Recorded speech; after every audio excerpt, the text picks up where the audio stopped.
this and decided to do it by, instead of getting a large woman with a sense of humor about herself,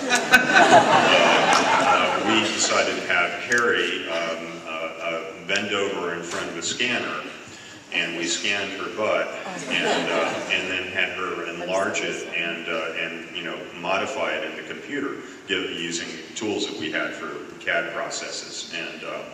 And so I guess the point is that the very first day she showed up to work, we had her in a skin-tight leotard bent over in front of the scanner. And we could tell similar stories about the other guys, although they didn't involve bending over. We finished filming the first season of Mythbusters. It was 8 months, 10-hour days, 10 to 12-hour days, 6 days a week, and we were all ready to kill each other. And then Discovery said, "We love the show so much we want twice as many episodes." So we had to get some extra help. And yeah, Cary Grant and Tori have now been with the show for 80% of its lifetime. Thanks. Back on the other side here on our way. I want, this is a question about one of the myths, and I was going to ask about the compact episode. Yes. Well, when you souped it up and went on to the rocket car and drove it, shot it into the steel plating, when it hit and it made that red plume, is that the actual car vaporizing from the impact, or? No, that would have been rocket fuel. Yeah, no, we've never made anything go so fast that it vaporized, although that would be really, really cool. Thanks. My name is Bria, and this question isn't actually for me, but when my boyfriend found out that you guys were here, he absolutely flipped. So he sent me a text and told me to ask you guys what was the worst disaster that you had on set ever. We don't talk about it. There's an incident that happened at one point. Nobody was permanently injured, but we don't talk about it.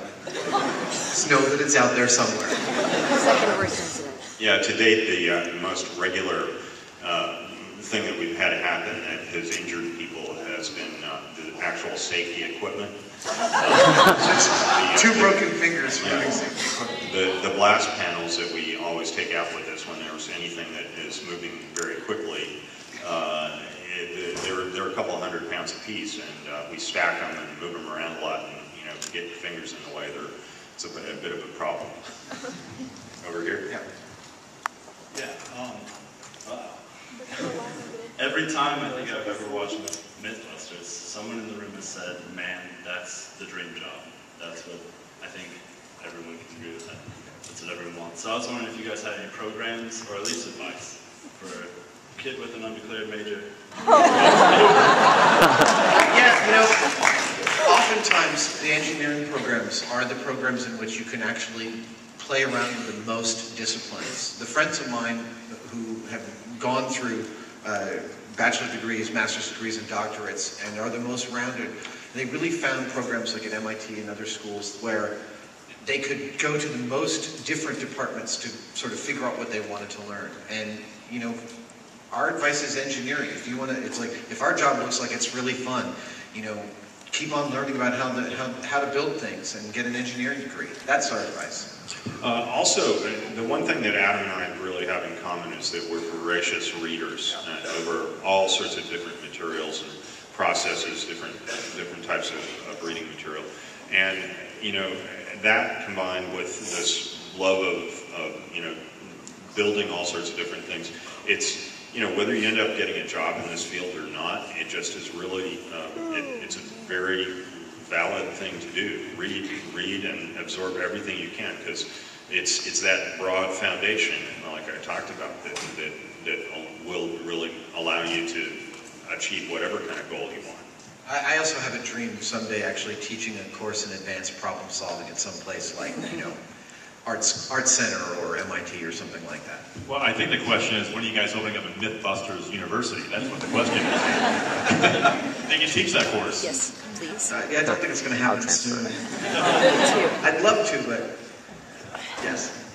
Jamie, I was wondering, how you got involved working on the movie Naked Lunch and what your role was in that? That was from the same place that Adam mentioned, Chris Wallace. The first job I worked on there was RoboCop, and it was arachnophobia, and then they had Naked Lunch. Naked Lunch, for those of you who haven't seen it, it's not a kids movie. Yeah, it's one of the more bizarre movies that you'll ever see. It was about William Burroughs, who was a drug addict in the beatnik era in the I guess the 50s or before. And it's a very disturbing sort of movie, but it involved a lot of hallucinations